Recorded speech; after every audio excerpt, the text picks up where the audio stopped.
What's going on, ladies and gentlemen? This is Muscle, and this is another Two-Line Music Hut's Entertainment Report podcast. And today, this is a real special edition. This is life of the streets, then life getting locked up, and then by a special turn of event, you get a special life after that. And this man right here, he's going to give us a story info. You know, we have in the building today, we have Jason Wisdom CD in the building today. What's going on, my brother? What's up, Muscle, man? What's up, bro? Thank you so much for joining us here, brother. No problem, man. We go back a long time. I don't know if the people know, but I grew up going to a shop and getting a lot of the tapes and a lot of the CDs, a lot of the exclusives, you know, in our community. As far as young guys don't know, when Belly comes out, certain stuff come out. He's the only guy that we went to, like, exclusive. I didn't even know anybody else sold that stuff. Yeah. You know what I mean? So, you know, so go ahead. Yeah. But you see what I tell a lot of people, like, as we go further in the story, you see it was the music that saved me. Yeah. You understand? Yep. It was music and entertainment was really my thing from jump, so then that's what really saved me. You understand? Yeah.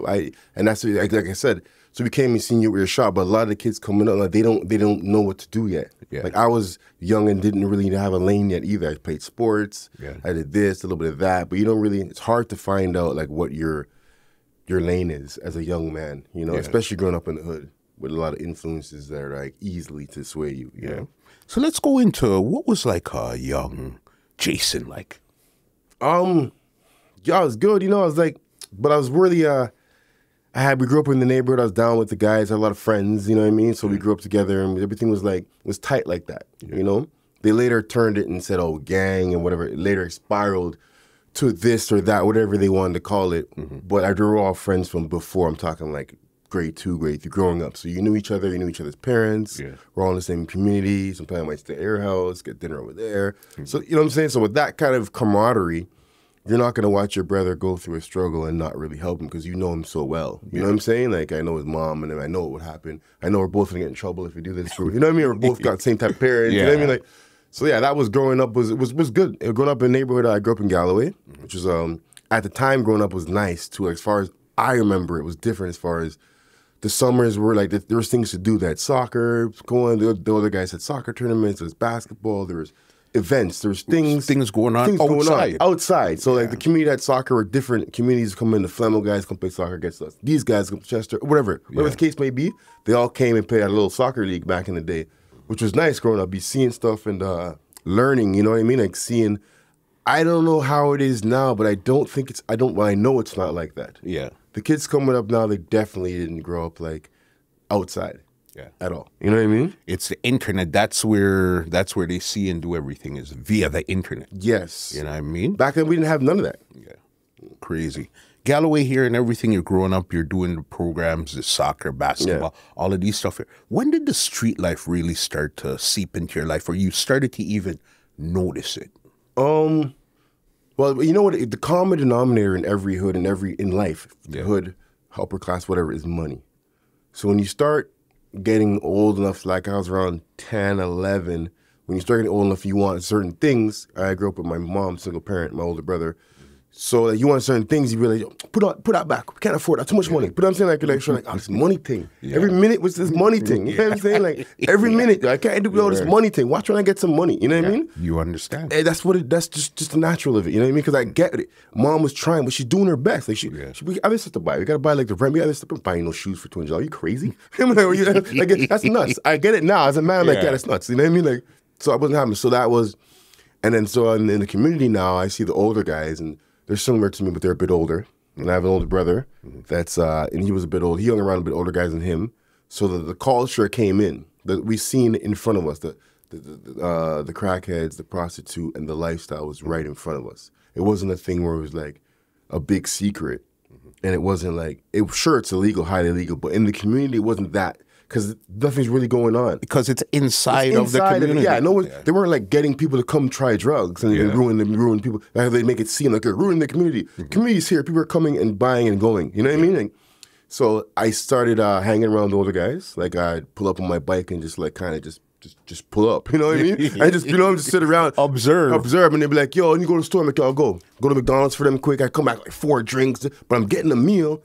And I'm getting like $2, $3. Yeah, I'm nice. This is like this is all right. You know what I mean? Like, you know what I'm saying? So like, that's why I slowly got into just that lifestyle. And which was unfortunate is that I'm growing into it, I'm seeing it, I don't think it's that bad, which I know now it's all like best up. But growing up like that, it's not bad to me. Because it's normalized Yeah. around what you see. I see it and it seems normal. It seems normal. We've been doing this. This is what we're doing.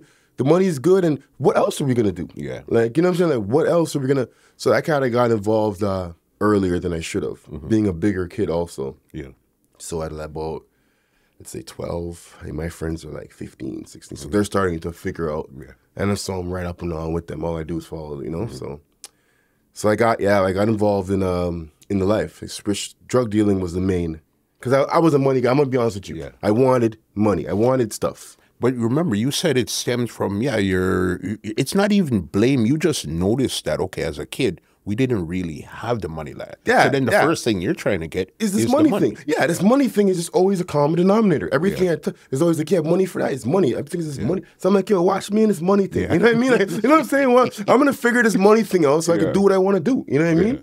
And that's just, I guess it's like that from all walks of life, though. You know, if you're black or white, whatever you're from, the common denominator is going to be money at the end of the day. For sure. Right? What was your first night like on the block? Say, okay, now I'm here. Yeah. What was that first night like? Like involved? Yeah. Well, I didn't start. I started actually like when I'd say I fully really started. Instead of just doing runs for people, whatever, I'm talking like buying my own stuff from people and doing stuff. I was about 13, and it was more. I was with somebody that was already had something going on. I was tagging along with him. Yeah. We're going to different housing. I'll tell you an interesting story. 1999. Yeah. I never told people to know the story. Rest in peace to D. Is the guy that brought me. So D is the guy who was like 5 years older than me, but he was a bit smaller for his age, and I was a bit bigger. Yeah. So we used to roll, but he's older, man. He could buy liquor and shit. You know what I mean? Like, he's 19-ish. I was like 14. He's 19. You know what I mean? It's like, anywho now. So to ring in the new year, 1999, you know, remember the new millennium, we're talking about, Y2K. Dude, yes. We're at Morningside and Lawrence, the white building, Judy's house, crackhead.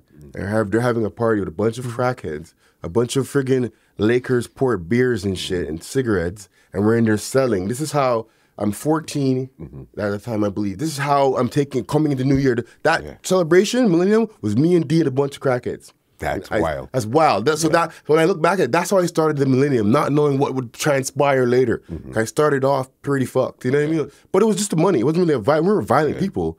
We were just like, we were in it for the money. And it was the spot. This was happening. I didn't really know what to do tonight. Ain't know what's going on. I'm only 14. I can't go out and party or whatever. Yeah. But I got a little bit of stuff, and this is a great thing. You know what I mean? So and after that kind of got me going, the revenue kind of got, you know what I mean? Kind of got me going. Yeah. Like I felt like this could be, I could do this. I felt like, you know, which is an illusion again, right? Because you start thinking it's a career. You start thinking it's like, it's something, you know, which really not. You know what I mean? It's just momentarily satisfaction. It's like a burger or something. You know what I mean? Hindsight is 20/20. It's when you look back and then you understand after you go through situations, then you understand, this isn't what it's made up to be. Yeah, you know what I mean? It's just feeling for the moment. You got to know how to move from that.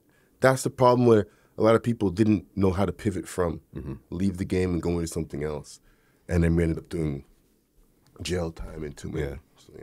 So even with that now, so then you're in the streets. So did you get arrested before when you're in the streets, before the big arrest? So in the street, I always knew when I chose to do that being arrested would be plausible.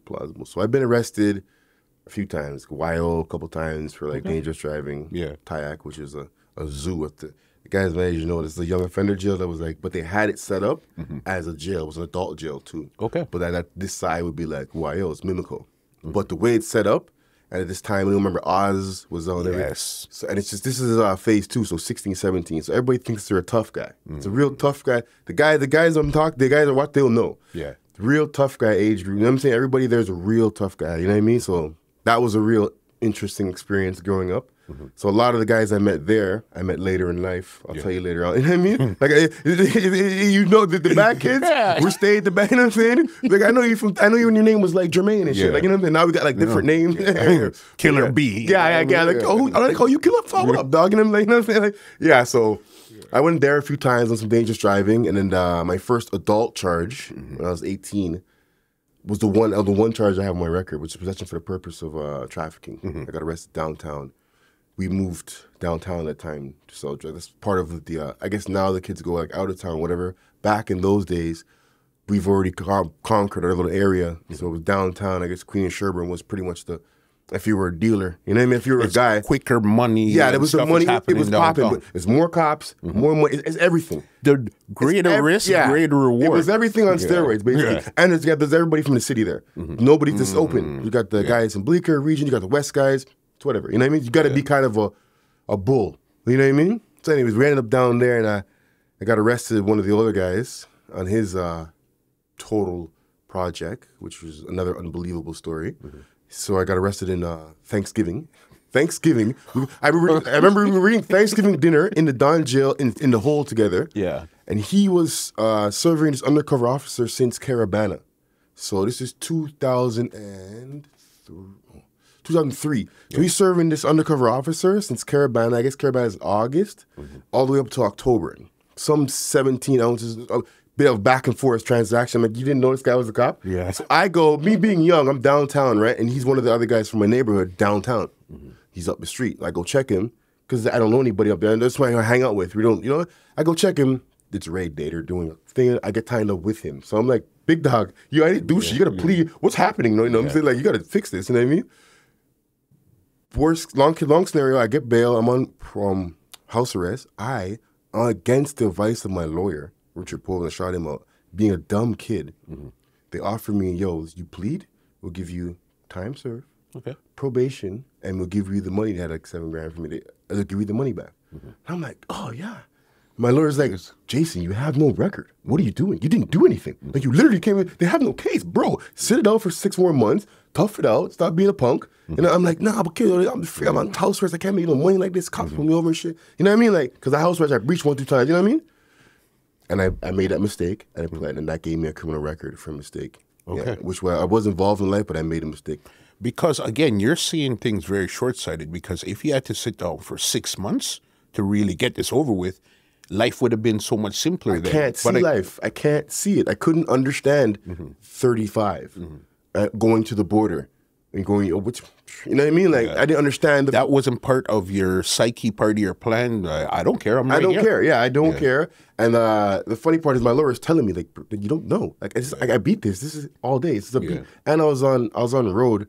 I was out of jail, out of custody on house arrest, but I just wanted to be outside. Dumb kid. I just wanted to be, you know what I mean? Like, because again, you see, when you're not around, it seems like all type of excited stuff are happening. When you're around, nothing. It's a normal day. Yeah, I miss nothing. Like, but it's the illusion of it. Yes. You know what I mean? That's what got me. So I did get arrested before that. Had a record, and then I got arrested the summer of, which the Money Mark case, which played a big role in my appeal part too. So I got arrested that summer, and they let me out this summer, and then I got arrested a couple days before my birthday. And let me out on breaches. They kept letting me out because our phones were tapped. So they kept. That's more. Yeah. So like after the whole what I explained before, the first time was going in. After that, in 2004, I was arrested for money more different crimes, various different crimes like money more. Yeah. So at this time, you're getting deeper into the street life. At this time, yeah. So. Fast forward from 14 to about 2003, 2002, I'm older, a mentor only of mine, a friend of mine, an older guy that I looked up to, you know what I mean? Blue Norris Allen died in October 2002. I remember I was in high school and at Borden, Sorrel Borden, because Sorrel Borden is right in Galloway. Yeah. I could traffic. I'll tell you, I could traffic drugs right out of school. You know what I'm saying? Like, literally, I'm break, like, this is perfect. I'm going to school. I love it. You know what I mean? Like, you know what I'm saying? Like, I can make money right at school. Come here at the back. Get boom, a client. You know what I'm saying? So, I found out the news that he died when I was in school in October. I think it's, holy shit, it might be even today. He died. He died. And that took us hard because I knew him well. I used to stay in his basement. I know his brother well. Like, I know him real close, you know, and it happened in front of us all. So that took us. That was a big moment for why I decided that, you know what, I'm done with school. I was in grade 12. So you're right at the... I know. I went to the Pentagon. I had like 8 credits to get. I was like, anyways, that guy is just like, nah, that's when I was like, I made a decision that the street, this is going to be, you know what I mean? Like, So Blue was the first person close to you, as in your age group type of thing, that died at that time there that you knew of? yeah, that like there was other guys that died through different conflicts, and I knew them, but I was closer to him. He's like an older guy where he could drive me home. I could jump in his car. Yeah. He wanted I could fuck with him. I could play his video game. Like I know him well because I was close friends with his brother too, his younger brother. So I always go to their house. Like he's one of the houses where we used to go on Galloway. Like we used to always go to his house in the base. I grew up there basically, and then older in Malvern. So they moved to Malvern, and so did my parents. Okay. On the next side of Milner back then. So my mom going through it used to lock me out, G. You know what I'm saying? Yeah, because they said, if you don't come by 12 o'clock, you're locked out. I used to go, I'm locked out. So I have to walk across Shepherd, walk across to his house. That's why when he died like that, it touched me so deeply because I go there, and I sleep there, and I would come in the morning time, I sneak out and go home. My mom goes to work type vibe, you know? So I can understand that's kind of my growing up, broken out days, get me? So like, yeah, man, after he died, I was like, it didn't really take, it was different for me. I dropped out of school. I was like, school wasn't it. A lot of things weren't it no more. You know what I mean? A lot of things affected me in a different way. So, yeah. Moving from there, so then as you say, okay, you know what? It is what it is. I'm committed to I the was street fully right committed, now. I'm not going to pretend. By the time I was about 16, 17, there was no, Then you had your record, you dropped out of school. So then what's left for you at this time here now? You can't go, you're not looking to go get a regular job. No. You know what I mean? You're not trying to do none of that. So then what direction were you going now at this point here now? Nowhere fast, let me tell you. I'll be honest with you. I was just committed to the street life and doing what I was doing. You know what I mean? So whatever the money and whatever popped up, whatever opportunities availed themselves to me is what I was doing. So, yeah, I wasn't like, and there was no, guidance or older mentor that I had in my life. My father wasn't really there. I didn't have like that kind of person to tell me nothing. I'm seeing what it is, and I'm getting to an age now where I'm like 17, 18, where I know what it is. Like I know, I'm like, even if you're trying to tell me something now, big dog, you know what I'm saying? I've been doing this a little bit now. You know what I'm saying? Like, you know what I mean? Like, so that's what I'm trying, even with speaking to you today, I'm trying to get to the youth and trying not to get to that level. Like, I know what it's like to be there. I know how hard it is to get. That's why I knew this conversation is an important one. Coming not from somebody that studied it in a book and then trying to tell other people, somebody that went through it and came out on the other side. Yeah, it's totally different. Because even as a young boy, I wouldn't listen. Yeah. Like, this guy talking about, big man, what do you do? Yeah. You know what I'm saying? Like, what do you know what I'm saying? Like, you know, so like, you know what I mean? So I try not to preach to them, but I try and show them, this is not a career.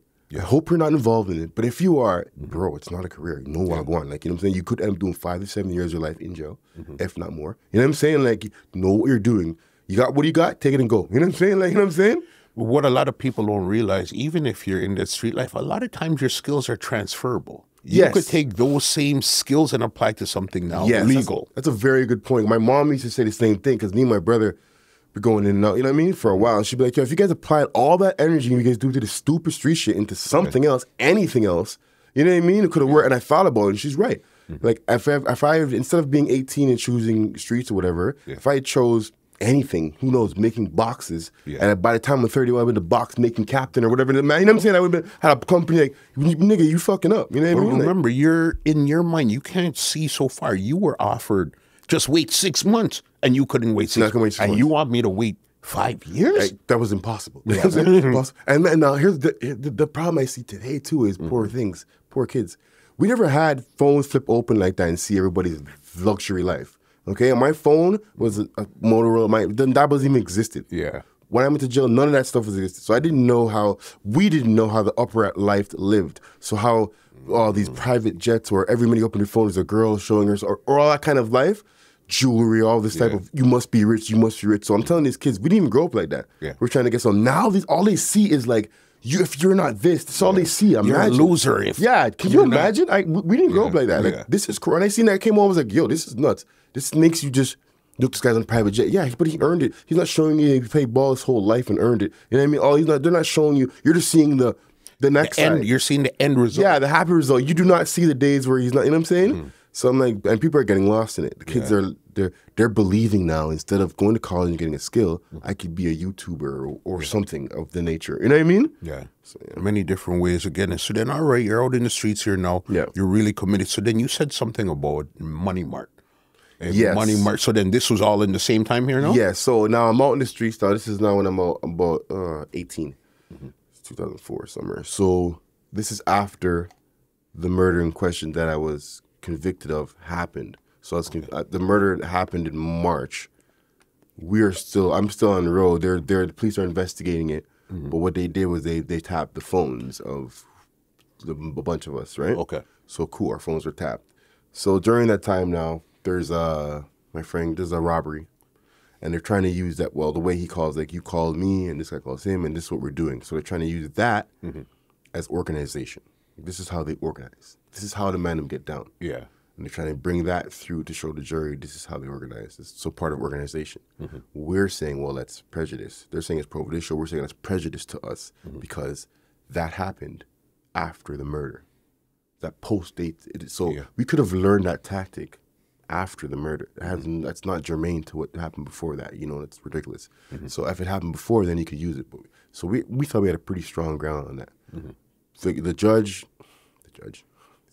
That's why I pray for the man. I pray for the man. Don't ever don't get yourself involved in that situation. Yeah. No matter how innocent you are, I was so innocent. It doesn't matter. Yeah. When you're in that situation, you even feel like, holy shit. Like, you know what I'm saying? You feel like it's not going to work. Even when you know you're innocent, you feel like, man, but yo, you sure though? Yeah. You know what I mean? Like, you start to question yourself. Holy fuck, bro. You know what I'm saying? Even before we even get to the judge, we wanted to go through the whole Money Mart situation. How that even led you to getting arrested in 04. Yes. So the Money Mart, man, So like I said, just like I started, I was all about the money. My friend links me and says, yo, there's like 100 and change. He has a girl on the inside, money.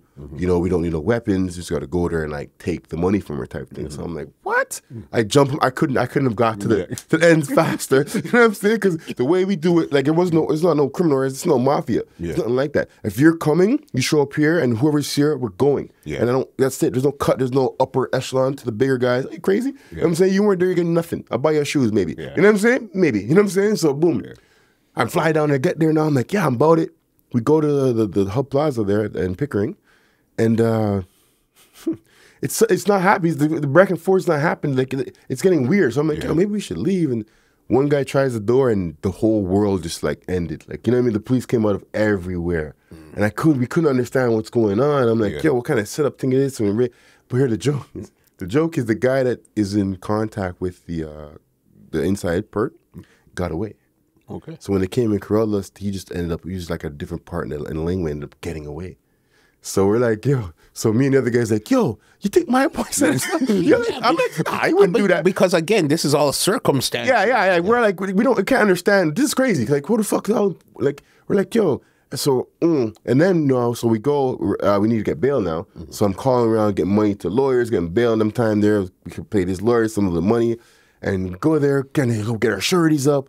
And the crown's like, oh yeah, we're consenting to bail. We're just gonna give you guys bail, just show cause. That's all you need. Basically, not even a fight. So we paid this, and we're like, oh, this is weird. We're like, all right, bet.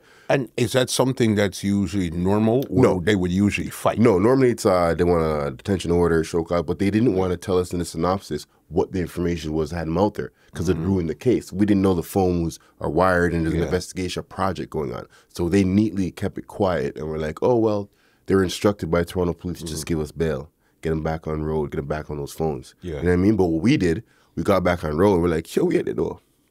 I'm fooling a good enough. You know what I'm saying? Obviously, even back then, 04, we're like, yo, wait though. Something fishy. Like, yo, don't even call me on that. You know what I mean? Like, obviously we switched up, you know what I mean? But the problem with that is they just caught us back again. One way I didn't switch up and it took a spider web.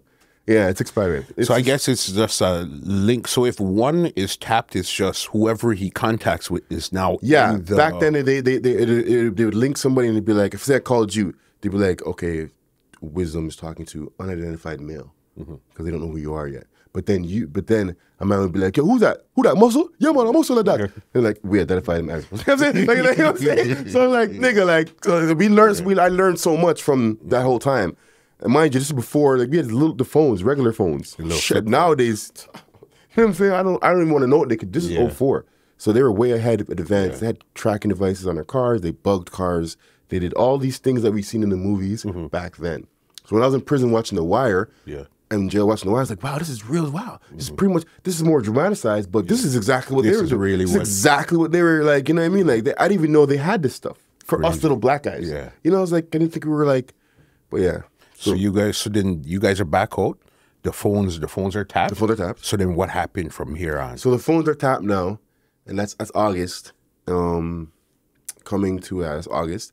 So October 1st now, regular day.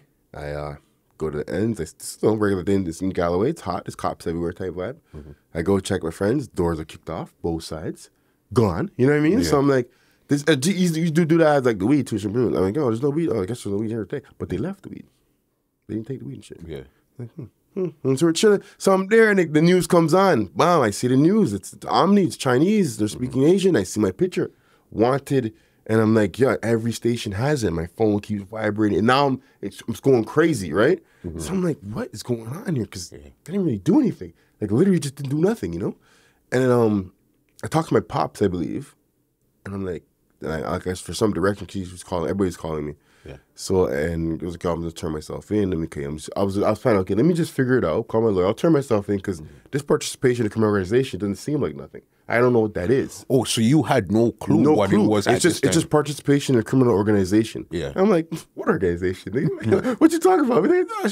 So you didn't try contacting your lawyer, try to figure this out? Oh, I mean, I did too. I linked him and he's like, yeah, the allegations. Like, oh, all right, well, get yourself together and we'll turn yourself in. We're figuring out, we're on that level. Because I'm not running from this. There was no running. It was like, okay, let me just, but I had some legal stuff. I had some things on me I didn't, So, but as it's happening now, I'm like, yo, it's getting, like, it's on every station. It's making me more and more nervous. I'm like, yo, this seems kind of big though. So I gave the, whatever illegals I had to a friend of mine, got in the cab. As soon as I got downstairs, drove down Lawrence, right by the thing, they all jumped on me.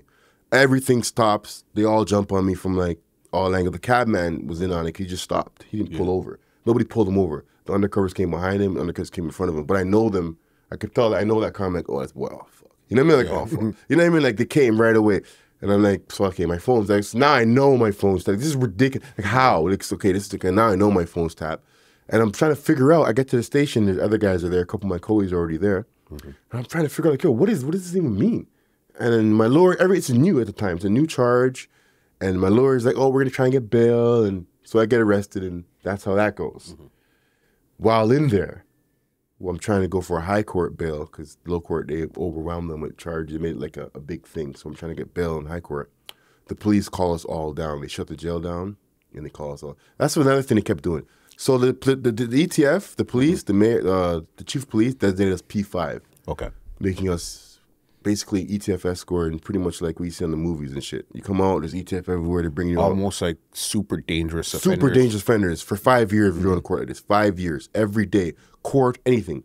So they lock the jail down. The police come in and give us charges. Right? I'm in there with the dude. Remember the dude I told you about Money More that got away? Yeah. He's my cellie. Yeah. So a lot of jail down. So we're both. They call us down one by one to go down like a professional visit. And I go in there now, and I'll never forget that day still. I'll never forget that day. I go in there, and the cops are talking about, we're charging you with some stuff that I kind of knew they were coming with. I expected they're coming with, right? Some stuff I knew, because there was a charge of that Money Mart thing, some stuff on the wire, some trafficking stuff that I thought they might have came with. Okay. So I was like, cool. He's explaining to me, and he puts his hand on my shoulder, he's like, we're charging you with first-degree murder. I'm like, what? Yeah. And he's telling me the name of the person that I don't know. And my son, when you're getting that information at that time, so now as a young man, there's a lot going on. So he's talking, I can't really hear him. You know so I guess after they said, okay, you're getting charged with first-degree murder, everything almost got everything was like water under the bridge. And like almost like you're in a Twilight Zone at that time? Yeah, almost like that. I'm trying to think, what murder? When? Where? How? Like, I'm trying to figure out, like, how you twisting me up in this. I don't understand. You know what I'm saying? So, that and a whole bunch of other stuff, like 3 attempted murders, a whole bunch of other stuff. So I'm still dazed, like walking in a cloud. They bring me back to my cell. I see my nigga, my cellie, and I'm like, yo, what did they charge you with? He's like, yo, they tied in the Money Mart thing because it's on the wire, and they had me on OC, participation in criminal organization, and the benefit of the Money Mart thing. I'm like, that's it, nigga? He's like, yeah, yo, it's fucked up, yo. I'm like, bro, I didn't even know what to tell him. I was like, yo, bro, they charged me like fucking, you know what I'm saying? They charged me everything. I had to look at the paper and be like, oh, yo, there's all kind of, there's stuff they said I didn't even, you know what I mean? I didn't even realize they charged me. I was like, because after you heard first degree, it's like blank from blank. So the bail hearing was scratched. And then that's when it was, when I got there and spoke to him, that was when it was clear to me that there's going to be some guys on this project in here longer than others. This is when the gray started being cut now. You started seeing, okay, these guys, my bro and these guys are murdered. Everybody's on. It started cutting it, you know what I mean? Seeing it. So, and then after 3.5 years in is when they cut off everybody else and really made a project about us three. You know, shout out my guys there. Free Grease, free brub. So it was like, this is a process. So remember, so 2004, you were 19. 19. Yeah. When you went and you had just turned 19. I turned 19 September 3rd. I got arrested October 1st. So not even that doesn't count. Yeah, it doesn't count. Right? Yeah. So yeah, I got arrested. And then we take 5 years to get to trial. But even, did you try to go for bail multiple times, or your lawyer said at this point it doesn't make sense? Yeah, what happened was we were going to go for the high court bail, and then during that time they came and gave me those charges. And when I read the docket, we decided not to. The docket was crazy. The arraignment was nuts. When they arraigned all of us, it was like a couple hours. I've never seen an arraignment that long. They got arraigned. It's horrible. So when they're reading it out, it's we decided not to go for bail. Yeah. They're saying a murder for the benefit, an attempted murder, and attempted murder is like 3 attempted murders, and there's trafficking, and there's this, and it's the way they stuff the docket. They pile it on. We're like, there's no way you're getting bail. This, don't even try. You know what I mean? Like, and how long did you say, okay, no bail? So how long did you think you were going to have to sit before trial happens, or before you think you might get out of here? Like, I was thinking like 2 years maybe. Okay, so you were mentally prepared to do do like a 2 years. Yeah, it was 6 months. I was mentally prepared. You just have to. So I was telling myself, well, maybe they'll figure it out in 2 years, because I know. I'm thinking to myself, I didn't do that. I know when we get to the bottom of this, I'll be all right though. So it's like, it's whatever. That's why it kept me going. But what happened was, at that time, Canada has never done a murder for the benefit of a criminal organization case yet trial. They've never done it. So that's basically like the RICO charge. Yeah, they just copied the RICO and changed the name. That's what Canada does. So that's exactly what it is, to the T. So, but they haven't done it. So they're trying to see how to do it. So the Crown is trying to fill in a bunch of, they have more organized crime evidence than they do on the murder, right? So all they're trying to do is put a whole bunch of organized crime evidence in, and then a little bit on the murder. So the jury's going to know, yes, those guys are bad guys. They're involved in the criminal organization. Yes. You're the wiretap stuff. There's undeniable stuff in there. But as far as the violence goes, no. So it was a murky water. There's no gun. There's no glove. There's no eyewitness. There's nobody saying they did nothing like that. Nothing like that. You know what I'm saying? Because I know there wasn't any DNA or ballistics. Nothing. You know what I mean? Evidence. Nothing like that. No, nothing like that at all. Just like really somebody saying something, and then they're taking that in and then trying to use that as a murder. Where normally, if somebody says something like that, you'd have to either verify independently. There's a bunch of different things, right? So this guy's saying that this person maybe suffered these type of wounds, and then the person didn't actually suffer those type of wounds, and they still gave me the charge. Yeah. So this person's saying I told him something that didn't actually happen. So the story tells the police that they can know, and they can look at the thing and know that this guy's not telling the truth. Like, this doesn't make sense, and this part doesn't make sense, and this part doesn't really make sense. But you know what? Still charge him. They still charge him with the murder. And guess what? One of their other witnesses is saying that, yeah, I know him, and then, I'm thinking he wasn't there. So I got a witness on your side in my favor. You know what I mean? And y'all still, how wicked they are. They still ran it through. You know what I mean? And like, because I guess it seems like it was they pointed, okay, they know you guys are into street life. Yeah. So then you're into street life, so let's just grab these guys and see what happens since they're into this life here. Yeah, basically they grabbed us up, and we're involved in it. Yeah, we're not in the front, we're involved in that street life, and they just basically came with a whole bunch of this and that charges of, like, you know what I mean, what they could try and throw on us and try and make stick. And at the end of the day, what we found out was that it's bigger than just us. It's politically like, remember, it's the first time they did this in the case. So the first time we're doing the RICO murder for benefit, it's not the mob, it's not the bikers, it's these kids. You know what I mean? This is what's going on here. These are going to set. We now set the case record, case law. This is how it goes. And so the Crown is trying to put in all this garbage, and the judge is letting in everything. The judge just let in. So I won my appeal because the judge let in everything. You know what I mean? So you're saying you prepared mentally? Say, okay, about 2 years. Yeah. When the third year came up now, and you were still sitting, what was going through your mind at that point there now? At that point, after the third Christmas and New Year, because that 04, 05, 06, all that shit, you know, I'm like, I seen it a bit now because they freed up everybody now. So only everybody that's left, because now after 3 years, 3.5 years in the provincial, that's you can get 2 times 2. So 3.5 years is 7. So my brother had a murder charge. He beat it, and he had attempted murder. He pled to aggravated assault, 7 years time served. This guy had like something pled. Everybody was getting they're figuring out Wagwan now. Yeah. And you three, they didn't offer us a deal. They offer us nothing. Like you three were going to be, they're going to be it. Yeah. We're going to take you to trial. We're not giving you no deal. We don't want no deal. We're gonna, you know what I'm saying? That was they never offered me and nothing. Not one point did they come up to me and even offer me the other time, hey, do you want to tell your friends? They were like, no, we're good.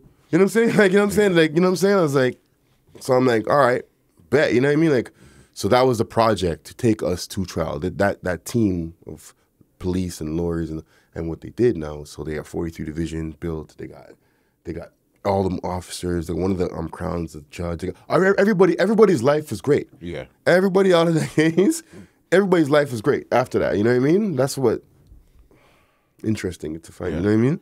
Crazy. So then now it boiled down to the three of you guys. Yeah. You guys are in court. I think in this case, had they built a new courthouse or they modified it or did something to it? They built a new courthouse in Scarborough, glass and stuff, and then they built a new courtroom in 361 University.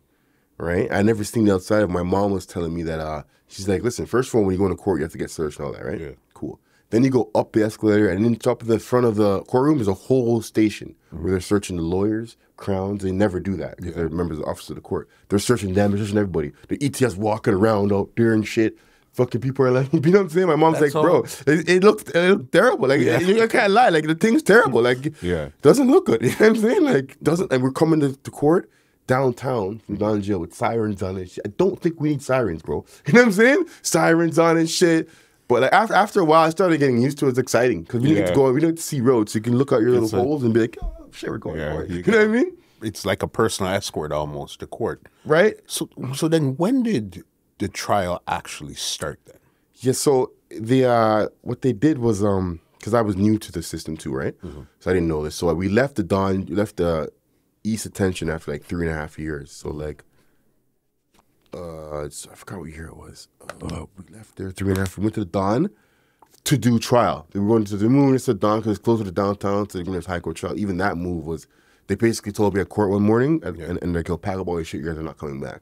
They never wanted to tell us what they're doing with us for security. So they were like, yo, oh yeah, pack up all your shit. I'm like, why? What's going on? You guys aren't coming back. I'm like, where are we going? You're going to come back. They're not telling us where we're going. So we're like, fuck, that's bullshit. Our other Ty was in the West. And me and Philip were at Selly's in the East.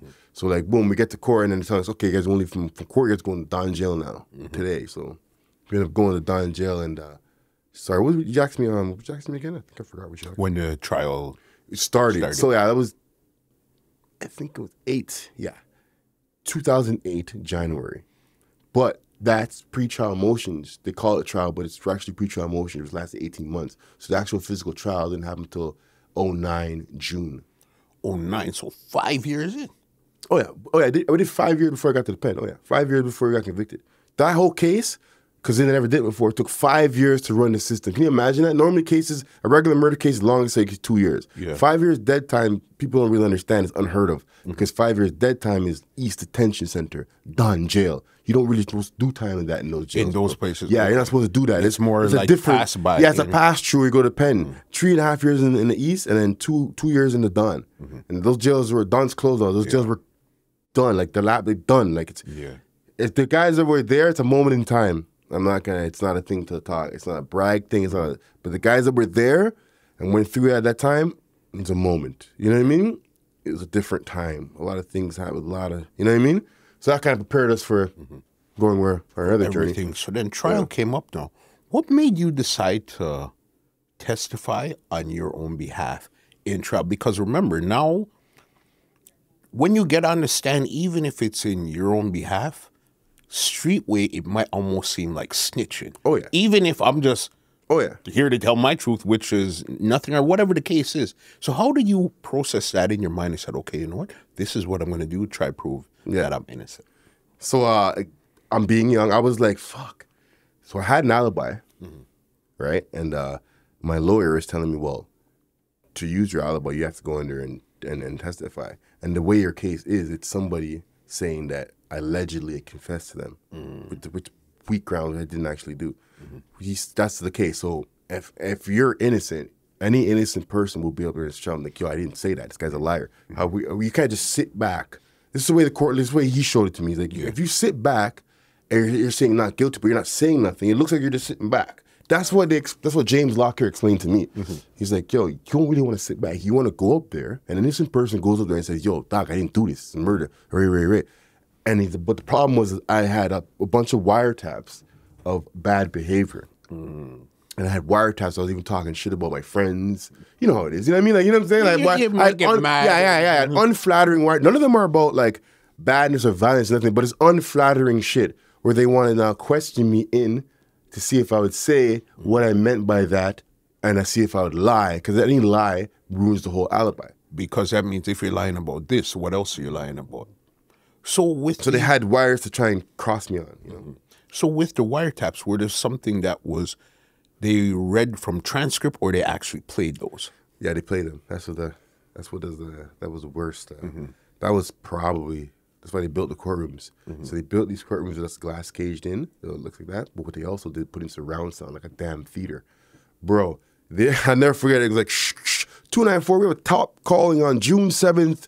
Call at 5:19. This call lasts 2 minutes and 17 seconds involving Mr. Wisdom and Mr. Muscle. You know, you don't know what the fuck that call is, what the fuck you said. Your armpits are sweating like shit. Yo, Wagwan, yo, man, it's crazy. It sounds surround sound. These people are not from our side of the world, right? They're not from our culture. They're looking at us like, and we sound pretty fucked. It's pretty fucked. You know what I'm saying? I can't lie, bro. It's hard. That's all I was worried. I was on the stand now, having to deal with that. And there's criminality going on the phone where I have to not confess to, but at least be straight with. Like, that's what I was doing there. You know, this is my life on the line. It's murder. So anything else to me is soft. You know what I mean? Dope, whatever, that's soft. Yeah, I was selling dope. That's what I do. You know what I mean? Period. You know, I'm not keeping it real. I didn't do this murder. You know what I mean? So yeah, there's just trying to like basically, and the talk of always going on there and, oh, you're telling, Ray. That's another thing I have to go over with my people. So I had to call some of my older guys when I was in the Bing On conference, my co-es, talk to them because they didn't really want me to go, and I understand why too. Because we didn't really want to do that, but I had to because I have an alibi. My lawyer's like, yo, listen, if you have an alibi, right, and you don't go on the stand, if you get convicted, God forbid, you won't be able to get an appeal like that. Got you. You get me? So I was like, fuck, and what happened? I got fucking convicted anyway, bro. You know what I'm saying? It's a good thing I did that, bro. So like, so like, you know, I get it, but they didn't want to go on the stand because they had a lot more baggage too. So like stuff to be crossed on. You know what I mean? Which is, we're none of us look like angels. And I'm the only one that looks like a better than you two as far as, you know what I mean? And I'm not good. If you don't want to hear nothing talk about you guys, you know what I'm saying? Okay, so as soon as you decide to like, okay, I'm going to testify on my behalf, that's when they could actually play the phone recordings and stuff like that? Oh no, they could play. They're playing that all throughout the trial, different. But you can't get cross-examined. Yeah. Oh, well, I'm open. See, when you take the stand, you are open to everything. You're not just a day in question of. That's why my co-es don't want to take it because they're a bit older, a bit more records. It's open, a lot more stuff going on. You're open to everything as far as your record, the wiretaps. What did you mean? What did you mean when you said this by this here? What did you mean by that? Let's clarify that a little bit. You know what I mean? Let's clarify this. And it's trying to get you into, you know what I mean? Saying something uncool to mess up your life. I'm not stupid. You know what I mean? So I wasn't going to say the cool thing. I'm like, nigga, I already said what I said on the wire. You guys heard it. I'm not going to back away from that position. I'm not a fool. You know what I mean? So that's kind of the polys of it. You know what I mean? But being through the time, the 18 months, that sitting and doing pretrial custody, I was able to read disclosure. And I was able to, so the calls, I was able to read some of the transcripts. So what I did, instead of just going to court every day and just sitting there and staring out the roof and smoking weed all day, I read everything. I did. I read everything I could. And I'm talking enough. I'm talking enough stuff, brother. Yeah. Enough. But I needed to know everything they know. You know what I'm saying? This is my life. This is my life now. I need to know everything they know. And so I know. So while I was on the stand, I was confident because I know everything.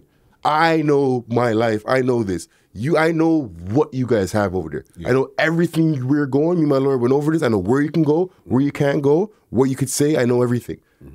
That's what, by reading all those things, I was confident going up there, you know. And honestly, like, for your life, I think you should. I would recommend it if your life is on the line. For your appeal and everything else, it does look away. If you sit there and you don't deny the allegations open and loudly, it looks away. That's what my lawyer told me. He's like, listen, the white people do that. Someone said you went to that. Jim's going up there saying, no, I fucking didn't. You know what I mean? No fucking way. You know what I'm saying? So, yeah. So it took it from there. So then now you did the 18 months pre-trial. How long was a trial actually for? Trial was about 2 months, two and a half months. And the trial, what they did now, which was, we didn't appreciate, which is why I hate it. I think everybody should got an appeal. So I won my appeal, but my two co-leads should also won theirs too. In the trial, bro, they're playing a bunch of wires of my whole Money Mart series, 31 wiretaps of 2 other people, the girl and the guy lining it up, just to try and show how we organize, right? Yeah. But they're boring out the people. And I mean, the jury's like, it's some shit. That's what they do. People don't understand the trickery in court, the trickery. So they played the witness, allegedly that said I said whatever, and then the other guy they played the first day. First 2 days, they played those guys up quick, got everybody going, and then dragged all a bunch buried it. Oh my God, with a bunch of like shit of just wiretaps of this, drug dealing, trying to show organization. The jury more time was like literally sleeping. I seen them. You know what I mean? And they so what they did was the murder trial and the case on everybody is very weak. So they clogged it with a bunch of other organized crime, badness. This guy's buying bullets. This guy buys drugs. Look at these guys. They definitely have the potential or the means to do stuff like this. Yeah. Cool, but that's not actually proof. You know what I'm saying? But you know what I mean? But remember, to the jury and stuff are not from our world. So looking as we're all big guys. I'm like 6'5". My two co-leads are both 6'1", 6'2". You know what I mean? We're big. We look like possibly. Yeah. So that's what people are not telling you. And I'll tell you kids right now, you're innocent to prove, you're guilty to prove innocent. You have to prove your innocence. Yeah. You just don't get it twisted or you're innocent. No, you have to prove you didn't do it. Stop that. We're not from that world where you're innocent proven guilty. That's not us. That's not for us. Because I'm pretty sure if you're innocent until proven guilty, you would have gotten bail and you could fight it from the outside. And if I'm convicted, then you take me. I was clearly guilty right away of the way they held me down, the way I wasn't guilty, but the way they dealt with me. You know what I'm saying? They just, no, nothing. All the way till the appeal. Like nothing. They wouldn't give us. So even in the trial now, when did you know, okay, this doesn't seem to be going my way at all right now? You see, that's a thing too, right?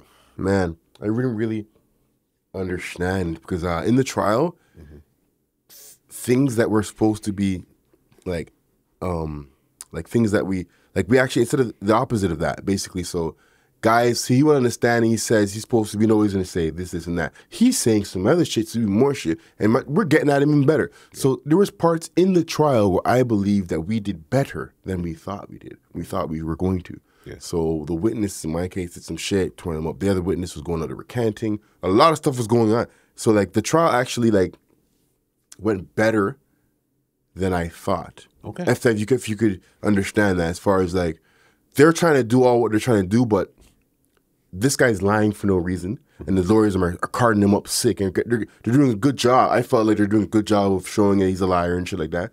And like he's lying about stuff we didn't, like dumb shit we're fucking him up on, and like the other one's getting like certain things were going all right. Like it wasn't like a bad, but just being naive and thinking that it's a fair game and everything's but it's really not. We're black guys in there, and they're not really care if this guy's, you know what I'm saying? So like that's what I thought. Like that's why getting convicted, I thought we could beat because it went better. Dude's like lying some dumb shit. I didn't lie on my testimony. This guy's lying here. My lawyer proved it.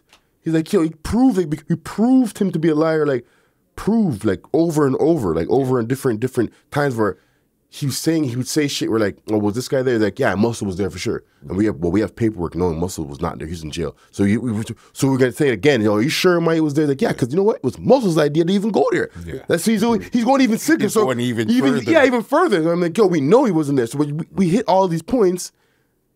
Didn't matter. That's why I feel like I worry about the next time. Anybody you go up in front of that, you're fucked. You could have an alibi. Dude that lying on you could prove him to be a liar. You could do all this shit. You still do 13 years. And if I didn't come on, I'll be doing double life. That's crazy. So then even now, went through the trial, all this, when the jury came back, right when the jury came back, they usually say if the jury looks at you, you're okay. If they don't look at you, then they're going to convict you. Do you remember actually looking at the jury at the time and getting a sense of what they were about to do? Yep. I used to look at them during the trial, and I'd never seen none of them before, never. I used to look at them during the trial though, and there was looks and looks away, then looks, and some were looking and some were nodding. But then the time when they came with the jury foreman, the one lady that I used to always make eyes with and shit, she wasn't looking at me. Like they came with the jury foreman day, I used to always look at her and she would look at me, and like nothing, but a little communication. She wouldn't look at me. She came with and she was doing everything else, and she knows that we always casually make eyes. Nothing to it. She's an older lady. Nothing like that. But we always just look. She was on some not purposely. Yeah, like so somebody she might have thought I was not guilty, but they convinced her. That's how the jury rooms go. There could be a little struggle. There's a couple days, and then they're like, okay, fine. Yeah. Because you know what I'm saying. They probably could have did it anyway. They have the means to. Like they look like the guys that. They could have probably did it.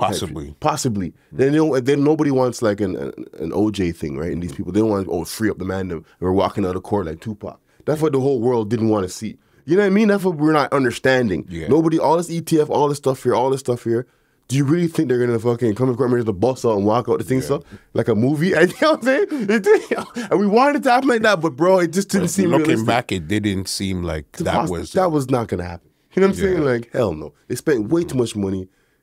She was not looking at me. She's like, oh, I'm sorry. You know what I mean? She's giving me the basically like, I'm sorry. Yeah, I fucked you. I gave it a look I was gonna, cause I thought, but then, nah. You know what I mean?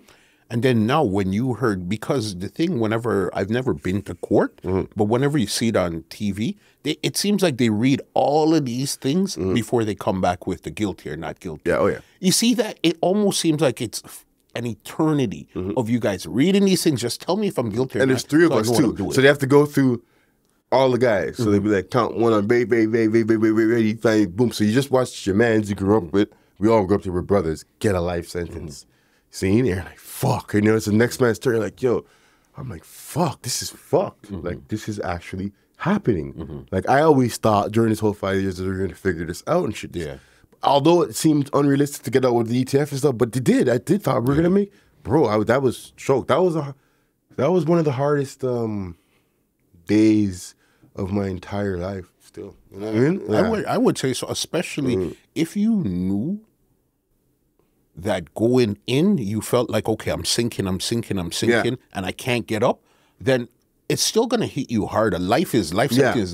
But you going in thinking, okay, I might think I'm pretty good, but I see the optics of what's going on, so it shouldn't be that bad. But then when they say, Mr. Wisdom, guilty. I was like, what the fuck? I was like, what the fuck? I had an alibi, a good alibi, solid. I would understand. I had a lawyer, Richard Posner, understand on part of my alibi. I had a strong case against one guy saying shit. Your other witness said that I wasn't there. Jesus Christ, everybody's saying I wasn't there. Are you fucking serious? You know what I mean? There was no DNA, no ballistics, so it's basically convicted off what somebody eyewitness testimony. No, he's on eyewitness. Somebody said that I confessed to them. Right? He said that I confessed to them, but the confession that he says, it's in the book. He says like he's saying that I confessed to shooting a Rasta man. And they're like, well, how long was the Rastas? When my lawyer's asking him, well, how long were the Rastas? Well, the Rasta man's last was like here. And he said, what did he tell you? He said he went into the Rasta man, shot him in the head, some headshot, all kind of stuff. The facts of the case is the person that died did not get shot in the head, did not get shot that way, and they were not a Rasta man at all. They never had dreads. They're bald like me. Yeah. So the guy, the rat or witness thinks that the guy looks like this, but he doesn't actually know. So he's telling the police that, and the police fucking know. The police fucking know that what you're saying, yo, listen, no Rastaman got shot in no head. First of all, there's no Rastaman. Second, nobody got shot in the head. What the fuck you guys talking about? You know what I mean? But they still like, all right, bet. And it still ran. Look how far it ran, dog. And my lawyer got him. My lawyer said, can't be mad because they got him to say, yo, so what do you look at? And he's going, yeah, we had a Rasta like this and this. And he's saying he did this to him. And well, he's like, wouldn't it surprise you if I got an autopsy report here that no one was shot in their head that day? That's not how much shots were fired. This much shots were fired. No one had dreadlocks. He was clean shaven, actually, like me and you. And would that surprise you? Well, I'll have to say that. Well, that's not what he told me. That's not what he told him for him to. So if I told you that, then I lied to you. Then if you believe him, then where's the dead Rasta? There's somebody lied to somebody. Somebody there, here, buddy. This is the victim. This is the real shit. So like, what's going on? And they still convicted me, dog. You know what I'm saying? We're gonna get to thing there, but you brought up a good point. When you see now somebody's saying something to you that's untrue, and this is somebody that you know. Yeah. What is that feeling like out of this whole thing going on? That's another growth experience where it's something I can't really even learn, or it's like a psychologist couldn't teach, or you have to go through. I went through some things like that, crushed. Like I know him, like we're that close, but dog, what you're saying is like, this is not true. Like I can't understand. Yeah, it was hard. I was it's just different, and plus you're finding this out while inside in prison, so you're not around. They separate us around 1-2 people. You're around a bunch of the criminals. You're going through that experience too, being tough in jail and shit. So you don't really have people to talk to like that. Nobody knows how to talk to you about these type of things. On the phone, your girl is only so much. They're not from that world. So nobody really, you're nobody to talk to really. You got to read your Bible and mentally tough. And at that time now, I'm getting a lot of trouble in jail now. I'm young and, going through a lot. So I did a lot of time in segregation. Or either, I left too much. Or either you're going to go crazy or you're going to figure out who you are as a man, straight up. You know what I mean? There's no middle ground. No. Not as much as me, my brother, certain guys did. Yeah, not as much. It's either it's going to push you over the edge, or you're going to figure it out. Like, okay, now I started figuring out the system. Like, yo, these aren't really my enemies here. I can't fight these guys on their turf. Are you retarded? The system is the gang, the correction officer, the staff. You cannot. This is it. Until you fucking understand that, you're going to do a lot of. I thought it was tough. Everybody thinks it's tough, buddy.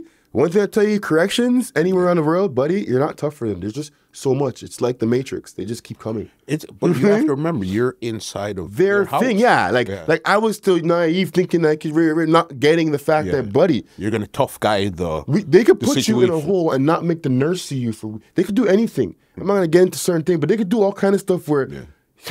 Remember, you're 6 feet. This is a guy that could be 4 feet and has that type of power over you. They do, and he push one button. They come like the Matrix. I don't care who you are. I don't care who you are. You're not gonna win. You know what I mean? I don't care. You know what I'm saying? You're gonna end up in the hole, bruck up. You know what I'm saying? So you better you get to learn as a man. You learn. Okay, we can figure this out. There must be a way we can figure this out. You know what I'm saying? When did you decide that? Okay, we're here now. Let me either get back into school, start trying to get myself better. When did that happen for you? Was it a year? When did that happen? So going through which was unfortunate, I tried to get schooling done in the provincial system at that time. There wasn't available. So when I went to the penitentiary, Millhaven, J-Unit Max. So everybody that's convicted of murder has to do 2 years in Millhaven, J-Unit Max at that time. To be assessment, they call it. Before you send it to a medium. So in that max, there's only guys that on murder or guys that are in trouble for doing stuff in the regular medium. So if you stab somebody in Joyceville, you go to J&M Max. So J&M Max got all the tough guys, just period. There's not a guy in there that wasn't like half crazy and tough. You know what I mean? So one of those places. But anyway, so what they did was the lifers, I was a lifer. Crazy. You know what I'm saying? The lifers now, we couldn't do school for a year. We had to, our first year in there was like 24-hour lockdown, was on some like, I think it was 22-hour lockdown, some lockdown shit. We couldn't work off the range. Like you have jobs you can do, we couldn't do none of that. You come in your first year, you got to be like, you're really assessed. So like you couldn't go to school or nothing. You got to just go to the yard and work out and just like, if they're watching you to see if you're like crazy. Can you make it to school and not fucking nothing crazy? So yeah. So that I when I got to Jane Max, I was trying to transition. That's when I tried to make the transition as far as schooling, as far as behaving myself in the system, because I understood now you can either leave J Unit Max and go to Collins Bay or Joyceville, the other jails, or the jail they call Fembrook. And then guys were explaining to me it's like Club Fed. Like you can cook your food there. Like it's not like a jail. Like you go and buy your groceries. Yeah. You cook your food. Like they have almost like a camp type. A camp type thing. Yeah. Like, and it's set up like a big campus. Yeah. And so the man are like, and the older guys when they will tell you that's like, man of milk and honey. Yo, you do your thing properly. Talk to your PO. Try and get there, man. You don't fuck around with these guys. Try and get there. So that was like, yeah, okay, I'm gonna try and be good to try and get there. You know. So yeah, that's when I decided. That first year though was a hectic year in Jason. That place kind of straightened me up as far as how I wanted to be, how I wanted to do this time. So if I'm going to be, because I'm looking at it as a lifer. I know my appeal's coming, but if I'm going to be doing life like this, I don't think I could do life around these guys like this. Not saying I'm not tough and crazy. I'm just like them. But bro, who the fuck wants to do, you know what I'm saying? You don't want to have to be on all day, every day. Jesus Christ! I did 2 years, 6 months with the crazies. After just doing 5 years in the with the other crazies in the city and shit. I've been on literally bar and grill and metal for 7 years, like straight. And you're telling me there's a place where I can cook my own food. There's doors swinging, your own room. I'm trying to get. I need to get there. You know what I'm saying? Like, you know what I'm saying? PFE, my girl come. I need to fix that. I cannot live with these madmen. You know what I mean? They're madmen. Every minute there was a thing kicking off. I'm even guilty of being a madman because as a madman, you cannot do that. There's no way you can steer yourself. If you're going into a mad world, you have to be mad to exist in a mad world. Yeah, and deep down was always like, yo, get out of there. So I'll give you an interesting story because now let me show you how the system works. I did what I was supposed to do. I did everything nice. Things happened there. Guys died in there. I seen a bunch of shit. So my PO was like, yo, if I do good, you can send me to Fembrook. I did my thing. I did good. This guy's telling me, yo, the SIO, which is security, telling me, yo, nah, we don't want you to go to Fembrook, you know, although you did your schooling, although you fucking kissed our ass and did everything you're supposed to, nah, you know what I mean? We don't want to send you there, you're going to have to go to Joyceville. I'm like, that's some bullshit. So I signed for Joyceville. I had a PFV, which is a visit with your girlfriend or family member. Okay. So I had a 3-day PFV with her. Okay. So as I signed that, I tell the guys in the jail, yo, I'm going to Joyceville, right. I go to my PFV, come back the following Monday, my PO calls me down. He's like, yo, we just got information that you have an incompatible in Joyceville. So how the penitentiary works, like they won't send you to jails if you have incompatible issues with people. Okay, so I guess it's somebody that was in your trial or something like that. Oh, that's what it is. Either somebody in your trial or anybody that knows your name. So when someone goes to like a jail, they see your PO, they could be like, well, they could snitch you out and be like, oh, I don't want to be in here with this guy.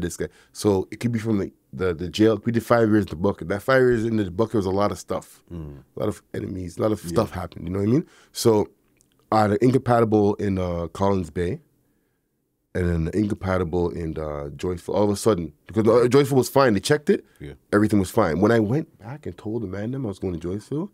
And two on the phone to 1-2 man, that spread so quick within that week. Within that week, when I come back Monday, my PO called me down and said, yo, we just received information that you have a man found out I was coming to Joyceville and said, nah, blocked me. And I was like, what? Like, yeah, you have to go, guess what? You have to go to Fembrook.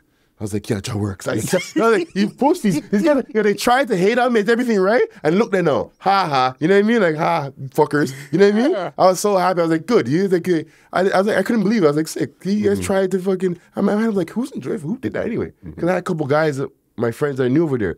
So the word gets around, but dudes are not. That's what I'm sure if I learned. That's why I wanted, that the streets is not what you think. You guys are tough. They're not tough. They're going to put you out. They snitch you out. So, but I'm pretty sure you learned quickly, too, to keep certain stuff to yourself. I learned right away. And then the next thing, too, I'll give you an interesting story. We're in reception. Before you get to Jane, there's a thing called reception. There's guys in our paper, I have the paperwork on it, sending in kites from J Unit reception, from J Unit Max. This is big bad J Unit we're hearing about, that they don't want us there. They tried to block us from going there. Yes. But so you have J Unit Max and you have KP. Kingston Penn is where like Bernardo, all those extreme rapist weirdo guys, that's their max. Got you. J Unit was the solid max for the men. But so the men tried to push us out to go over there. Okay. Going over there is kind of stain up for a G. It's kind of a stain up thing still. You know what I mean? You get me? Yeah. So they try to stain us up, and then we talked to the committee, which we forced our way through and got through there. So men's were there that didn't want us there. It's weird. Like I'm saying, like a lot of this, like what I'm saying, a lot of this, that's what I'm trying to tell the youth, that all this tough guys, gang stuff, bro, careful, because it's not what you think. They're all not like that, and they're going to tell. Yeah. And they're on the, so it's not worth it. This whole life isn't what, it's not what I thought. You know, you could be committed to it one way, bro, there's just not what you think. You know what I'm saying? So don't even do it, you know? Like that. So then now you got over to the club fed. You know what I mean? You're doing your time. So then now was that when you decided to better yourself, try to educate yourself, try to think of forward thinking at that time? That's exactly what I did. Yeah. I got the club fed. I went to Centennial College because we're doing correspondence. Mm-hmm. They have a school in there too, like a school and everything. So like if you need to do a test, whatever, a teacher, a proctor, exam for you, and you can do it on a computer. Like it's set up. It's pretty good actually. And what did you take? Business management, yeah. You knew, but again, you remember earlier on in the conversation, I said, if you're on the street, your skills are transferable. Yep. You just had to learn the technical terms of exactly what it is. It was already stuff we already knew. Yeah. Product placement, like all that stuff. You knew the psychology of people, like the colors and people like, you know what I mean? But now they broke it down so you could read it and understand what it. This is something you might have just known just by being out in the street. But now they gave you a blueprint. And they gave you the terminology, the words, like talk to people in that world with half a sense. You know what I mean? So I did actually in that jail I did a lot. I didn't actually. Other people know. I got the college thing done. I got on this thing called the inmate committee. Inmate committee is something that only the inmates in the jail can vote on. It's the highest job you could have as far as job. It pays the most, and it's the inmate welfare committee basically. So we would talk to the warden every month, and every other department head, and have meetings representing the guys. So it's like if you got in trouble at your job or in trouble, I could go and talk to your PO and that type of thing. And that position is voted on from the guys in the jail. So you have to put it like, it's like an election. There's a president. Right. So I got to vote and beat out this guy. I got to get guys to vote for me. Like, yo, I got your back type thing. And do it like that. So, but they wouldn't let me do it because I'm a gang member. So this is the thing now. They ever think the STG should, I was a gang member, they wouldn't let me do it. So no gang members could have those kind of positions because of the position, like I said, we deal with the warden, the canteen money, we get to there's a lot going on with that position, a lot. You know what I'm saying? So you have to be trusted. It's a top trust position. Yeah. It's basically like a top trust position. I can go when you're a PO and there's some shit that people wouldn't, So I got the position. No, what happened was they didn't want to give it to me because I'm a gang member. So I had to write to my PO and SIO. They had to call the police. The police had to designate me as he's a member of the Galloway Boyz, but he's currently inactive.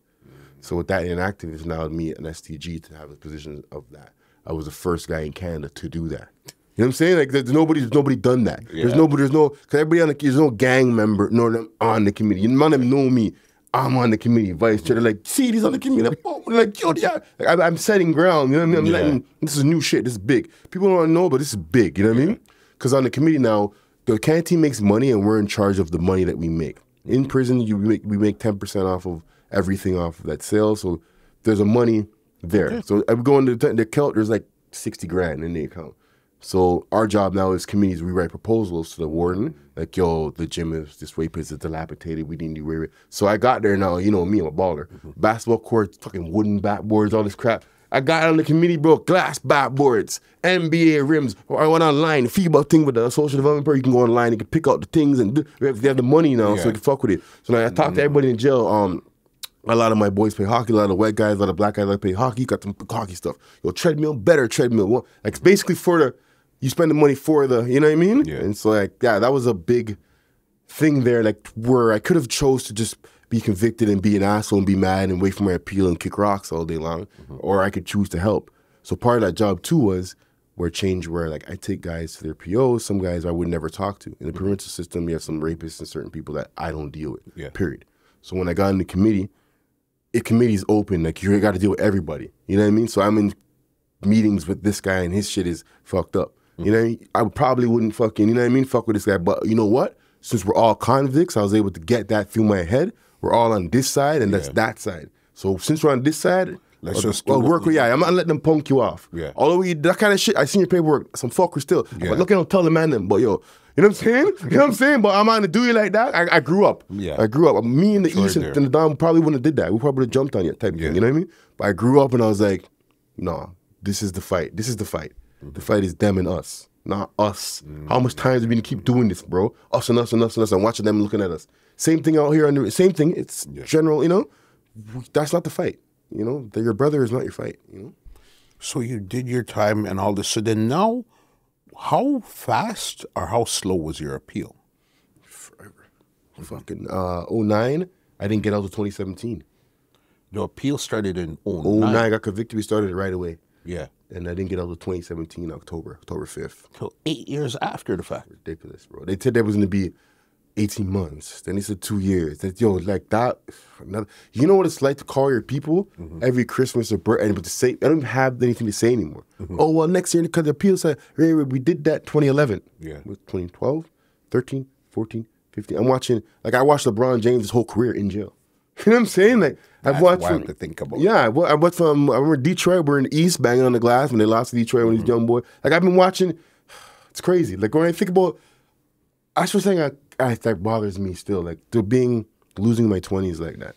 Because remember, you went in 19 yeah. So you have 1 year left to go into your 20s, but you came out when you're 32? 32, 33, 2017, October, so Yeah. one of the majors. Yeah. So you're like, as you said, it's the whole of your 20s are gone. Gone. You know what I mean? But then now it's like you're almost lucky because you went in young, but you still came out relatively young. Young, yeah, exactly. Yeah. So I was able to, like, it's not over, but I was able to learn a lot too, because, like, honestly, before I went in, I wasn't thinking the right way. There was really no guidance. Maybe the guidance would have came and stuff, but part of me going in there did. That's why I always thank God. You got to walk the path. You just got to walk. Because part of, maybe it saved my life. You know what I'm saying? It was fucked. It's still fucked. I'm not happy about it, but yo, it took me out of the game. And I got around even some guys I didn't get along with. I ended up doing time with them and meeting them and knowing them. So now I end up knowing, like, good, we play ball together. Like, yo, it's not all what you think. Who's supposed to be an op. Yeah, he's not really an op, bro. How about this? The guy that you don't like, he don't like. He never liked him. You know what I mean? He never liked him. He just grew up in the same neighborhood with him. And you know what I'm saying? He never, you know what I'm saying? Like, a lot of stuff is like, we figured out, you know? If somebody from the future came to you on your 18th birthday and said, listen, you could either stay on the path that you're on and whatever happens, happens, or you could be put away for 13 years and you come out and your life is going to be completely different. Would you have taken a deal like that? Holy shit, that's a good question.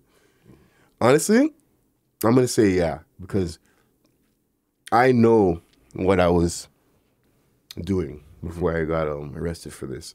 So I don't know if I would have been able to, well, I don't know, because, like, relationships were built while I was away. And if I was around, I still would have been a part of the relationship like I am now. You know what I mean? I probably would have been more deeper with certain relationships, right? So there's a lot of things that I'm new to now, as far as, like, on my resume, as far as certain things are not that's deep. So, but I was living kind of not good, you know? So it's hard. It's a hard question. Yeah. It's hard because 13 is a long time. Of course. You know what I mean? Like, remember, shit. you were worried about 6 months. Yeah, exactly. If you told me I'd do 13, there was no way I would say I'd do 13. But Actually, your life is going to be completely different hell no, I ain't once do no you come 13. out. That 18-year-old is saying, hell no, I ain't do no 13. Yeah.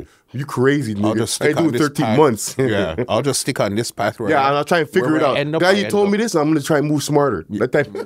You know what I'm saying? But 13 years. Yeah. Then you came out. So then now when you got the appeal came out. When you actually won the appeal now, what was that feeling like?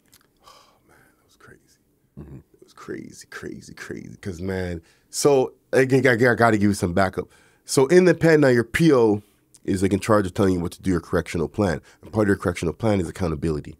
Okay. So you need to be accountable for your crimes. So part of the life, or if you're not accountable and say why you murdered or what you did, then you're not going to get out. That's the bottom line. You can sit in there forever. You can do good, but you're not going to get out.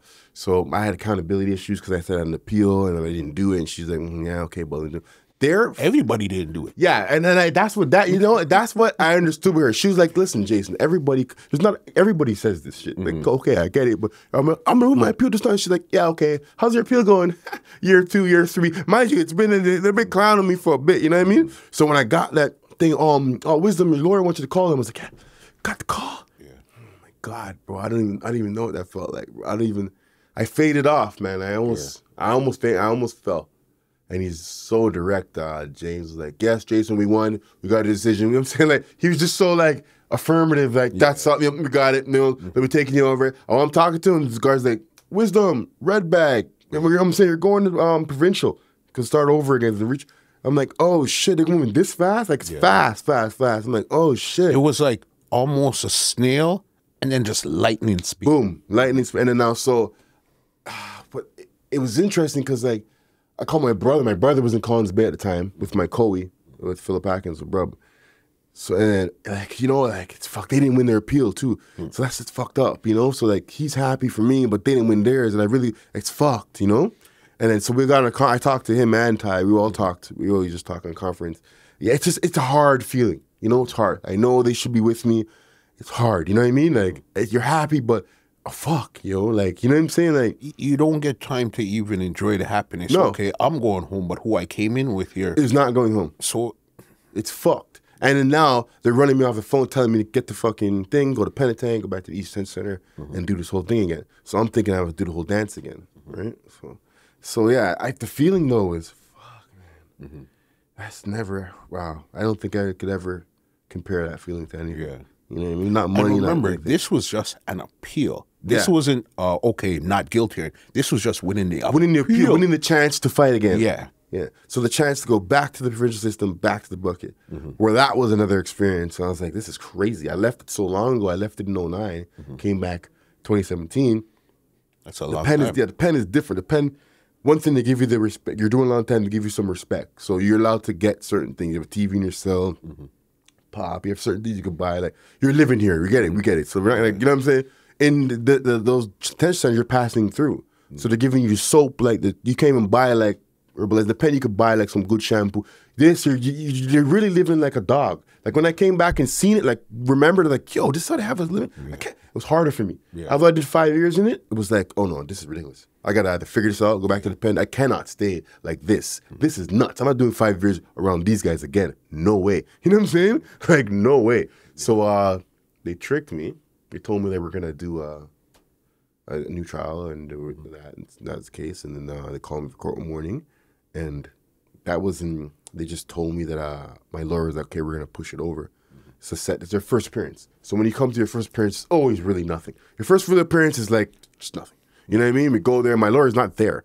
There's duty counsel, there's representatives there, and then they're talking. And he's like, yeah, we're probably going to put, the duty counsel lawyer's like, yeah, we're probably going to put it on. And telling me like, what you basically yeah, what I expected, you know what I'm saying? The Crown's like, yeah, we're going to stay this matter until we have new information. I'm like, that's what they said that tricked me. They're saying it so fast. Stay means that within a year, they can come charge you back with find new evidence. We're going to stay, but everybody's free to go. But he's saying it fast and mumbling. It was another one when I got hit with a murder charge.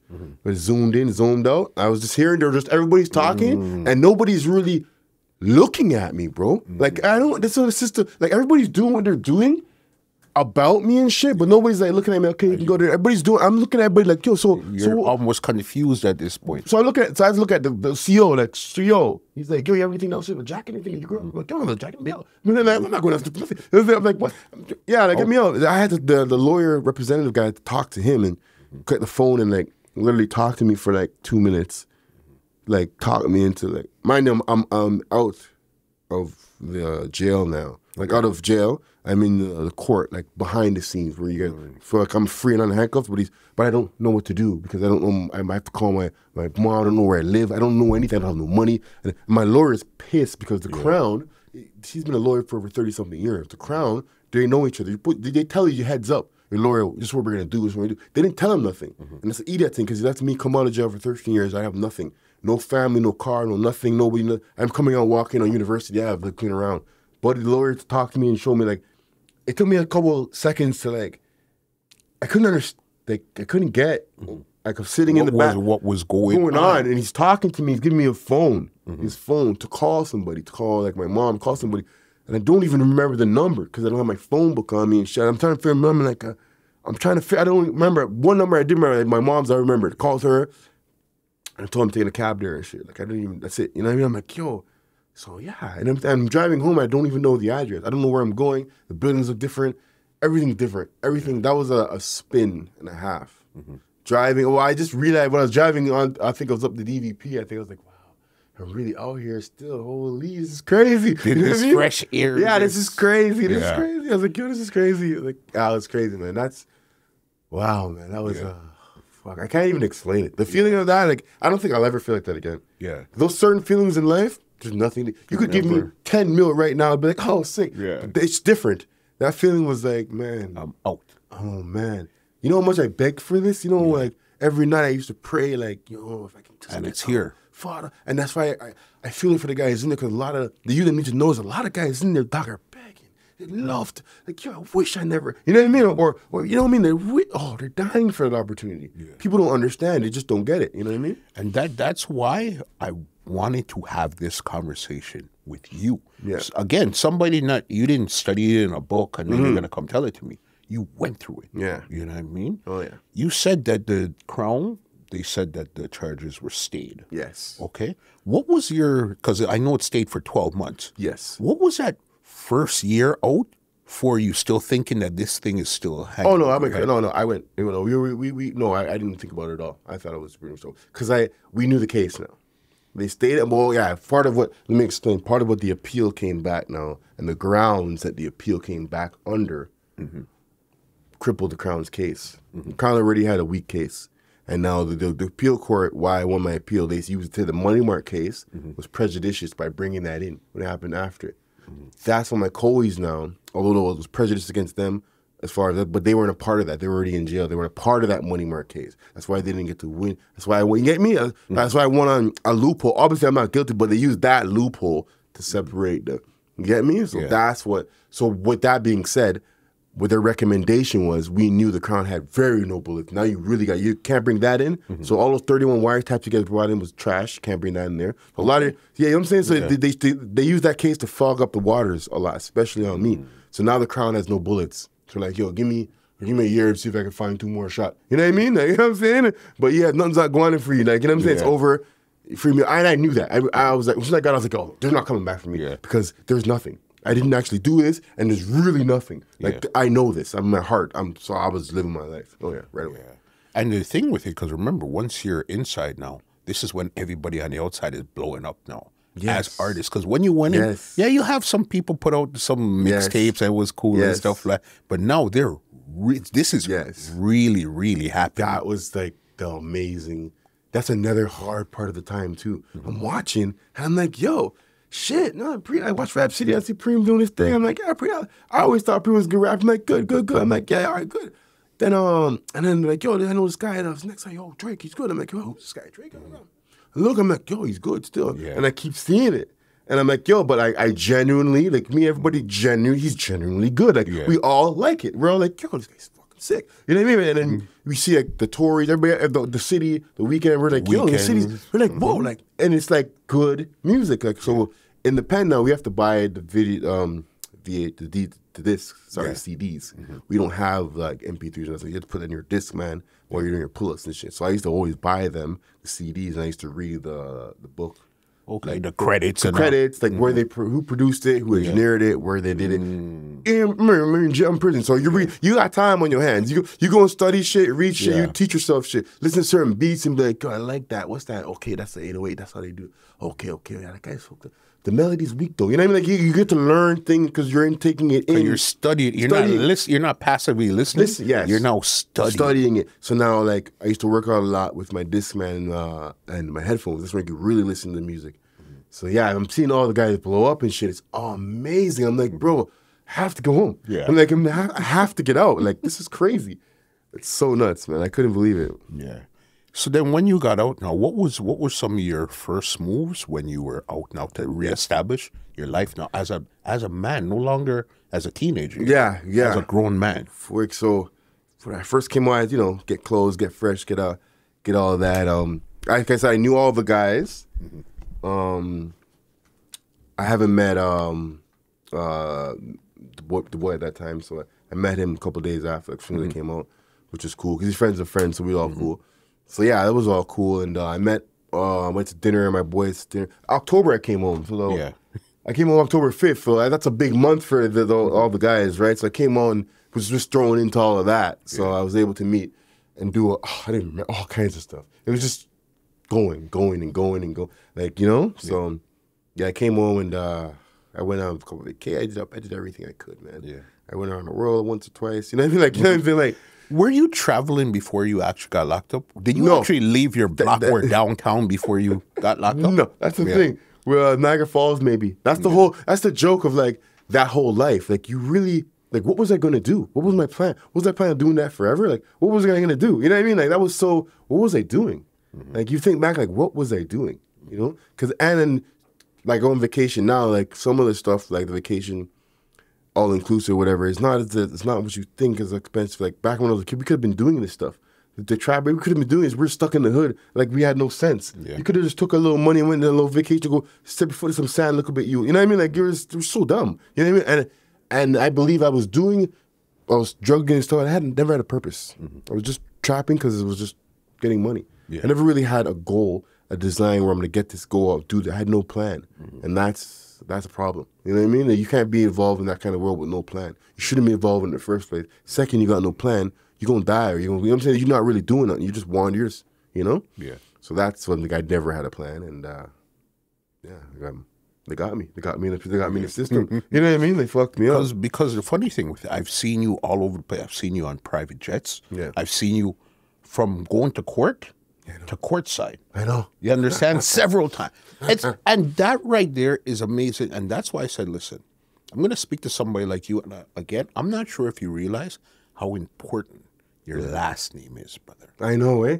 Wisdom. I knew at one time, I knew someday it's going to be good. Wisdom, boss. Because the wisdom that you gathered in that period of time is going to last for a lifetime. Yeah. And not only for you, for other kids coming up, other kids that's in the lifestyle now, that you could talk to them from a different position. Most you definitely. Understand? Most definitely. Wisdom, boss. Yeah, that's something I'm glad I got to learn too, like the situations and things that I've learned from first person learning them. So like even like tell me like a psychologist can read all he wants. He never studied who I studied. I studied the real fraud old man. I studied the rat. I studied the raper man. I know bad man. I know, you know what I'm saying? Yeah, I know the real murderers for real. I did time with them. I had to. You know what I'm saying? Like, you know what I'm saying? Like I know all of these things I've done and lived with. You know what I'm saying? Had to live with and understand different walks of life, different cultures and everything. I'm glad I got open to that because I wasn't before. A young kid doesn't open his mind to that shit. You know, an 18-year-old kid doesn't do that. You know? So, yeah. For sure. So even right now, what projects are you working on right now? Like I said, I do work with producers and trying to, like I'm a fan of music. So they got the label, the reps up. I'm an A&R over there that try and help with getting production done. Anything I could do really to help any artist or the artists that we mess with better themselves. I don't rap or whatever, but that's okay. You don't have to be a rapper. I think guys need to know that too. Some of the guys coming up, you don't got to be a friggin' artist or the rapper to be effective on the team, right? As a team player, you can play a position. You don't got to be a star. You know what I mean? Some of the kids everybody just wants to be the star. You got to have a manager. You got to have security staff. You got to have assistants. You got to have stuff. Stop trying to just be all up in the camera. You know what I mean? Everybody just wants to be in a music video, your homie's video. Yeah, well, what do you do though for your homie? If your homie actually get him a water, you'd be like, yo, water, yo, come on. You know what I mean? Like, what are you dealing with? Like, you know, help the cause. So that's what I try and do. I also management consultant, a little bit of security, sort of different avenues. You know what I mean? Because like I said, my experience is limited. And the stuff I don't have a resume to bring up. So I'm glad that I'm fortunate enough my friends were able to hire me and help. You know what I mean? Because I don't have nothing. Yeah. As far as bringing it to, that's the unfortunate side. So like, what if I didn't have friends that, well, come on, what you doing? And I'm going to start on the fries with the young boy on the fries, boy. You know what I'm saying? Not because, and I didn't do anything. Just because I went to jail, but I still got to start on the fries. Though. You don't got no experience. You can't really do nothing. You know what I mean? And then that's unfortunate. That's something that kind of bothers me. I think about the next guy.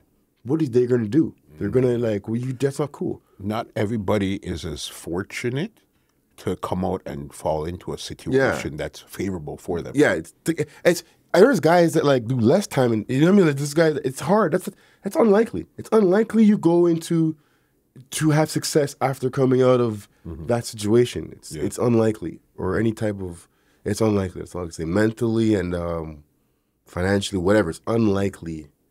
It's hard because I know why it's hard because nobody likes to like. Part of my friends, but no one fucks with us. You come on, like a convict, no one fucks. I tell them I didn't do it. I couldn't find an apartment for how long? Money wasn't an issue. They Google my name and be like, yeah, no, I'm renting you. And apparently they're allowed to do that. Like when you're a renter or you're buying something, you don't have to sell to you. I don't have to. They vet you to Vet make you, sure yeah, that exactly. this is the person I want to see. And yeah. I got two last ones before we finish this conversation here. You went through it, you got exonerated, everything is good. But remember, you're on this side of the fence. But you're also going to have victims' families and stuff like that that still feels like you shouldn't be here right now. What will you say to them, or if there's even anything you would say to them? Like with loss, it's always going to be you want accountability. If someone's lost I get that feel, right? But also you have to the same system, the same rule of law system that convicted me fixed itself. So are you gonna respect the rule of law or not? You know what I mean? You can't choose to pick it when it favors you. You know, I didn't do it. I said I didn't do it from the jump, and it's proven that way. Although I did all this time, I didn't do that. You know what I mean? And it's unfortunate that happened because there's victims all over, and I could understand that because I was my family member, I'd feel horrible. You know what I mean? But understand that I am not responsible.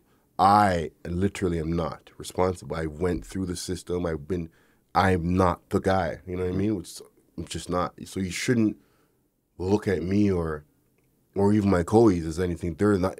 The case wasn't like that. It wasn't real. You know what I mean? It's not like that. I'm not the guy, and it's unfortunate. Like I don't know if it's hard to say that because if someone killed my family or allegedly killed them, whatever, I would always be mad too at that because they pointed me in that direction. You know what I mean? Although you don't know if it's him or not, you're still in that direction. So like the bad blood, I think is always going to be there, which is unfortunate. You know what I mean? Although I wasn't there, I'm not the guy.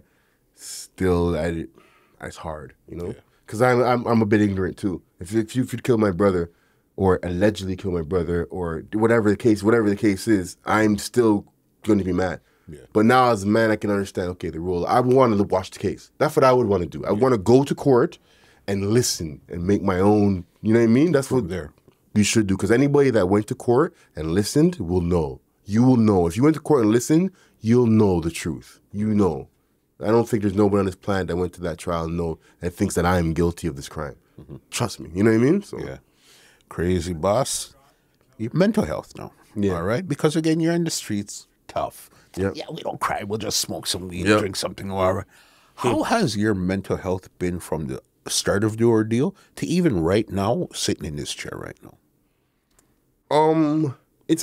There's been challenges, but since I was young, I understood, and I had a strong belief, faith system that no, I ain't do this. No, that's crazy. You know what I mean? So what I did mentally was always, like, even inside there, I stayed athletic. I always played sports. I played cars. Always did stuff. I don't know if it's like that's something that I learned how to do my time, and even out here, I can't dwell at the dwelling. Didn't work. That's why I was able to make it through the 13 years. Yeah, and a couple of my co was like that too. Philip's like that. We're not we're not that kind of sulky guys. We're just not. Even in the Bing, we're making a joke. We're laughing. Cards are beating. Yo, you're shit. I'm like, we're playing ball. We're able to mentally just stay alive and open. You cannot do it. You cannot just think about how bad your life is all the time. Yeah. We all have bad life. You cannot just do that. You know what I mean? And I didn't. I was able to get on the phone, and I kept staying current. So I'd talk about with new stuff. I try not to fall out of the loop of the world, where I seen some guys doing the pen, like kind of like mentally break down.